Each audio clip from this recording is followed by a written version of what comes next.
안녕하세요. 저는 한국상담대학원대학교 상담심리학 전공 한영주 교수입니다. 2010년에 개교한 본교는 상담심리학만을 전문으로 하는 전문대학원으로 11년 동안 한국상담심리학 분야의 메카로 자리매김해왔습니다. 특히 상담심리학 분야의 우수한 교수진들을 중심으로 상담 실무와 상담 연구를 통해 유능하고 깊이 있는 상담자 양성에 매진해 왔습니다. 우리 학교에는 여러 전공이 있는데요. 아동 청소년, 부부가족, 중노년, 산업조직 상담 등 다양한 전공이 있습니다. 그중에서 저는 상담 교육의 기본이라고 할 수 있는 상담 심리학 전공을 담당하고 있습니다. 상담 심리학 전공은 대학원 석사 수준 이상의 상담자로서 갖추어야 할 기본적인 역량, 그 다양한 내용들을 깊이 있게 가르치고 훈련하는 전공입니다. 제가 담당하고 있는 주요 과목은 상담학, 상담심리학의 기초 역량을 심도 있게 탐구하는 상담학 입문, 그리고 상담학 질적 연구 방법론, 여성 상담, 그리고 현장 실습 등이 있습니다.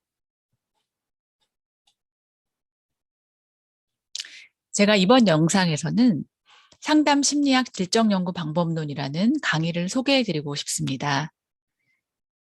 그 순서는 먼저 연구라는 것을 이해하기 위해서 상담과 연구의 관계, 그리고 그중에서도 특히 왜 질적 연구인가, 그리고 질적 연구 방법론 수업을 할 때 한 학기 동안 이렇게 쭉 진행하는 흐름에 대해서 말씀드리도록 하겠습니다.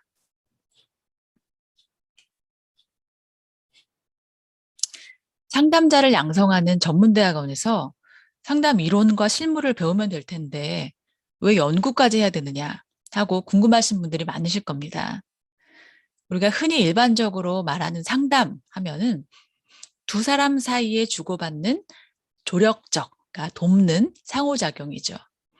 친한 친구들이나 주변 사람들과 모여서 사실 우리는 누구나 상담이라는 걸 할 수 있습니다. 이것을 일반적인 상담이라고 하죠. 하지만 이런 일반적인 상담과 달리 대학원에서 공부하는 전문적인 상담이란 학문적인 근거를 가진 과학적인 행위로서의 상담을 의미합니다. 과학적으로 검증된 상담 심리학의 배경을 가지고 또한 상담을 통해 인간의 변화에 대한 과학적 탐구를 진행하면서 상담을 이론과 실무, 양쪽으로 습득한 사람들이 바로 전문적인 상담자인 것입니다. 아무런 과학적 근거 없이 일반적인 상담을 오래 했다. 혹은 어떤 상담 실무를 오래 했다고 해서 상담자의 전문성이 향상되는 것은 아닙니다. 상담자를 교육하고 훈련하는 가장 대표적인 모델이 과학자, 실무자 모델, 사이언티스트 프랙티셔너 모델이라고 알려져 있는데요. 유사하게 상담자 연구자 모델, 카운슬러 리서처 모델로 알려져 있기도 합니다. 이게 뭐냐면요. 전문성 있는 상담자, 전문 상담자가 되기 위해서는 상담 실무, 프랙티셔너나 카운슬러와 함께 상담에 대한 과학적 연구, 사이언티스트로서의 연구를 병행해야 한다는 의미입니다. 실제로 상담 실무에 매진하는 상담자라면 무엇이 정말 인간을 변화시키는지, 그냥 내가 일반적인 관점이나 관념을 가지고 있는 게 아니라 그냥 내 주관적 경험이 아니라 실제로 어떠한 특성이 과학적으로 인간을 변화시키는지를 이해해야 합니다. 어떤 내담자의 특성이 과학적으로 어떤 요소의 영향을 받아서 상담에서 변화를 가져오는지, 이런저런 증상을 가진 내담자들이 실제 삶과 행동에서 어떠한 삶을 살아가는지, 이것을 과학자의 시선으로 궁금해하고 또 면밀히 탐구하는 그런 과학자가 될 수밖에 없습니다. 또한 상담 심리학의 최신 연구들, 굉장히 많은 연구들이 진행되고 있거든요.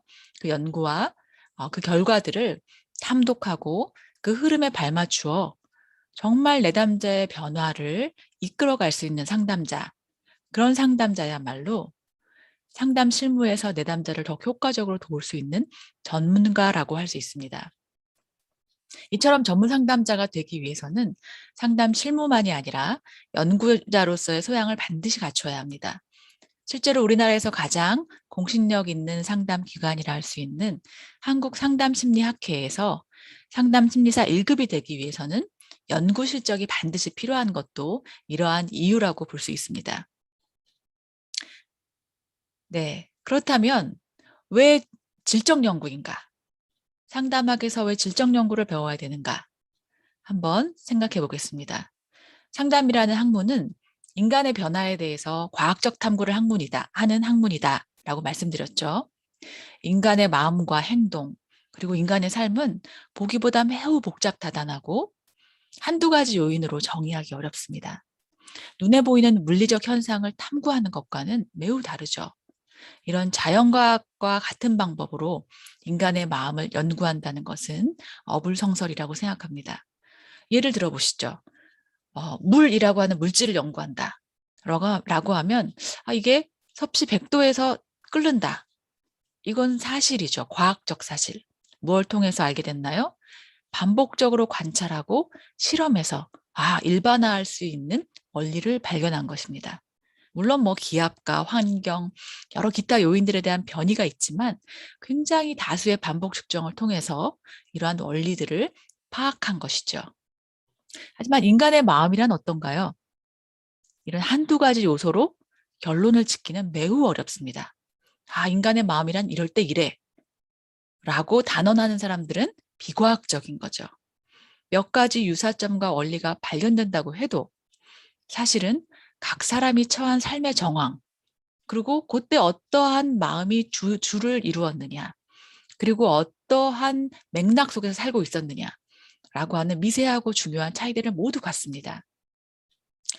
보편적인 사실을 발견해서 예측하려고 하는 자연과학적인 연구 방법으로는 인간의 마음과 변화를 면밀히 연구하는 것은 어렵습니다.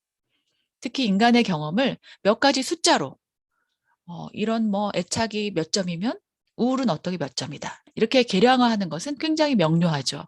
하지만 인간 경험의 다층적이고 다면적인 복잡성을 축소해버리기 때문에 사실 상담자들에겐 특히 적절하지 못하고 때로는 위험한 방법이기도 합니다. 따라서 각 개인의 경험과 맥락을 중시해서 인간 경험을 이해하고자 하는 연구 방법인 질적 연구 방법이 등장하게 된 것입니다.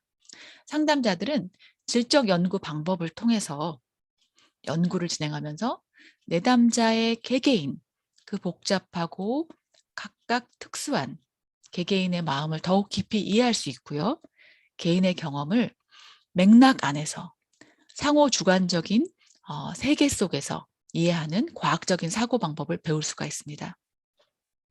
따라서 과학자 실무자 모델의 일환으로 상담자가 연구를 통해서 상담 실무에 도움을 받고 전문 상담자로 성장해 가는 데에는 질적 연구 방법이 매우 적절한 연구 방법이라고 할 수 있습니다.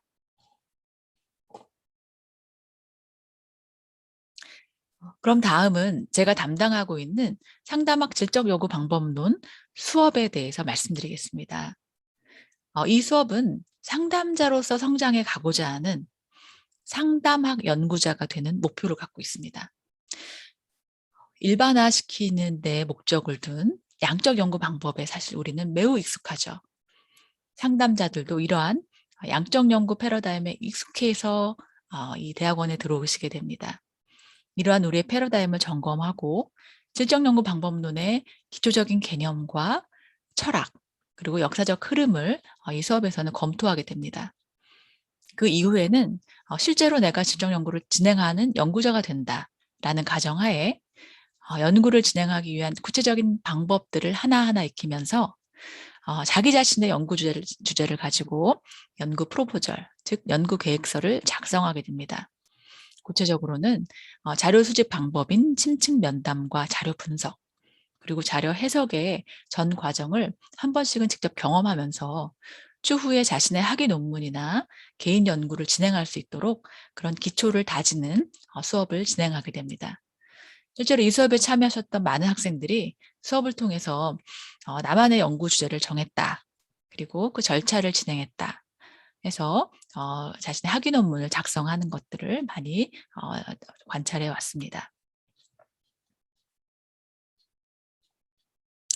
이상으로 한국상담대학원 대학교에서 제가 담당하고 있는 상담학 질적연구 방법론 수업에 대한 소개를 마칠까 합니다.